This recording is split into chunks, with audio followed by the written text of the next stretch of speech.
ಪರಪ್ಪನಗ್ರಹಾರ ಜೈಲಲ್ಲಿ ಪ್ರಜ್ವಲ್ಗೆ ಮೊಬೈಲ್ ಸಿಕ್ಕಿದ್ದು ಹೇಗೆ ಅನ್ನೋ ರಹಸ್ಯ ಭೇದಿಸೋಕೆ ತನಿಖೆ ಚುರುಕುಗೊಂಡಿದೆ. ಇದರ ನಡುವೆ ಕರ್ತವ್ಯ ಲೋಪದ ಆರೋಪದಲ್ಲಿ ಮತ್ತಿಬ್ಬರು ಜೈಲು ಸಿಬ್ಬಂದಿಯ ತಲೆದಂಡವಾಗಿದೆ. ಮತ್ತೊಂದು ಕಡೆ ಪ್ರಜ್ವಲ್ ಬರಾಕ್ನಲ್ಲಿದ್ದಂಥ ಪ್ರತಾಪ್ ರಾಯ್ಗೆ ಮೊಬೈಲ್ ನೀಡಿದ್ದ ಆರೋಪಿಯನ್ನ ಪೊಲೀಸರು ಅರೆಸ್ಟ್ ಮಾಡಿದ್ದು, ವಿಚಾರಣೆ ವೇಳೆ ಕೆಲವೊಂದು ಅಚ್ಚರಿ ವಿಷಯಗಳು ಬಹಿರಂಗಗೊಂಡಿವೆ.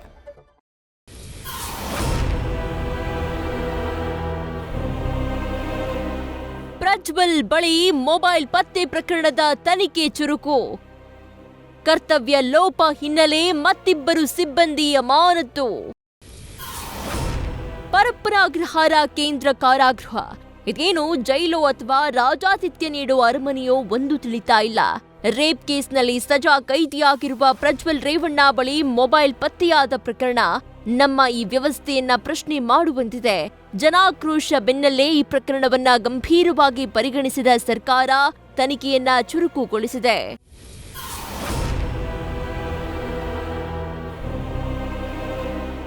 ಪರಪ್ಪನಗ್ರಹಾರ ಜೈಲಲ್ಲಿ ಪ್ರಜ್ವಲ್ ಬಳಿ ಮೊಬೈಲ್ ಪತ್ತೆ ಪ್ರಕರಣಕ್ಕೆ ಸಂಬಂಧಪಟ್ಟಂತೆ ಮತ್ತೆ ಇಬ್ಬರು ಜೈಲು ಸಿಬ್ಬಂದಿಯ ತಲೆದಂಡವಾಗಿದೆ.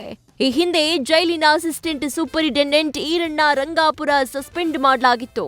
ಇದೀಗ ಕರ್ತವ್ಯ ಲೋಪ ಆರೋಪದ ಅಡಿ ಜೈಲರ್ ರಮೇಶ್ ಧರ್ಮಟ್ಟಿ, ವಾರ್ಡನ್ ಮಹೇಶ್ ಸಜ್ಜನ್ ಎಂಬ ಸಿಬ್ಬಂದಿಯನ್ನ ಅಮಾನತುಗೊಳಿಸಿ ಜೈಲಿನ ಡಿಜಿಪಿ ಅಲೋಕ್ ಕುಮಾರ್ ಆದೇಶ ಹೊರಡಿಸಿದ್ದಾರೆ.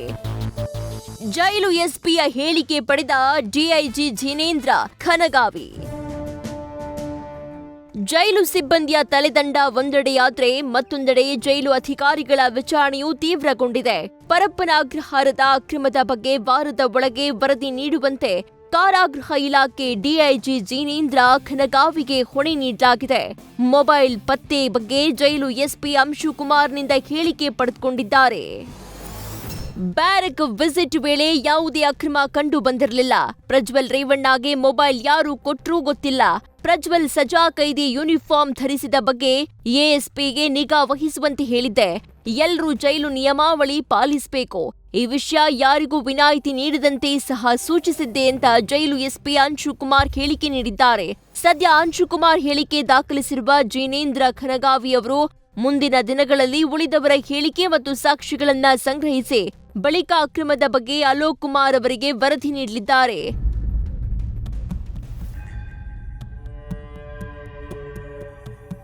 ಪ್ರತಾಪ್ ರಾಯ್ಗೆ ಮೊಬೈಲ್ ನೀಡಿದ್ದ ಆರೋಪಿ ಅರೆಸ್ಟ್. ಪ್ರಜ್ವಲ್ ರೇವಣ್ಣ ಬಳಿ ಮೊಬೈಲ್ ಪತ್ತೆ ಪ್ರಕರಣದಲ್ಲಿ ಮತ್ತೊಂದು ಮಹತ್ವದ ಬೆಳವಣಿಗೆ ನಡೆದಿದೆ. ಪ್ರಜ್ವಲ್ ರೇವಣ್ಣ ಬಳಿ ಇದ್ದದ್ದು ನನ್ನ ಮೊಬೈಲ್ ಅಂತ ಪ್ರಜ್ವಲ್ ಬ್ಯಾರಕ್ನಲ್ಲಿದ್ದ ಮತ್ತೊಬ್ಬ ಆರೋಪಿ ಪ್ರತಾಪ್ ರಾಯ್ ಹೇಳಿಕೆ ನೀಡಿದ್ದ. ಇದೀಗ ಪ್ರತಾಪ್ ರಾಯ್ಗೆ ಮೊಬೈಲ್ ನೀಡಿದ್ದ ಆರೋಪಿಯನ್ನ ಪೊಲೀಸರು ಅರೆಸ್ಟ್ ಮಾಡಿದ್ದಾರೆ. ಬಾಣಸವಾಡಿಯ ನವೀನ್ ಈ ಹಿಂದೆ ಅಪರಾಧ ಪ್ರಕರಣವೊಂದರಲ್ಲಿ ಜೈಲು ಸೇರಿದ್ದ. ಆ ವೇಳೆ ಜೈಲಿನಲ್ಲಿ ಪ್ರತಾಪ್ ರಾಯ್ಗೆ ನವೀನ್ ಪರಿಚಯವಾಗಿದ್ದಂತೆ. ಬಳಿಕ ನವೀನ್ ಅಕ್ರಮವಾಗಿ ಪ್ರತಾಪ್ ರಾಯ್ಗೆ ಮೊಬೈಲ್ ಪೂರೈಸಿದ್ದ. ಆ ಮೊಬೈಲ್ ಅನ್ನ ಪ್ರತಾಪ್ ರಾಯ್ ಪ್ರಜ್ವಲ್ ರೇವಣ್ಣಗೆ ನೀಡಿದ್ದ.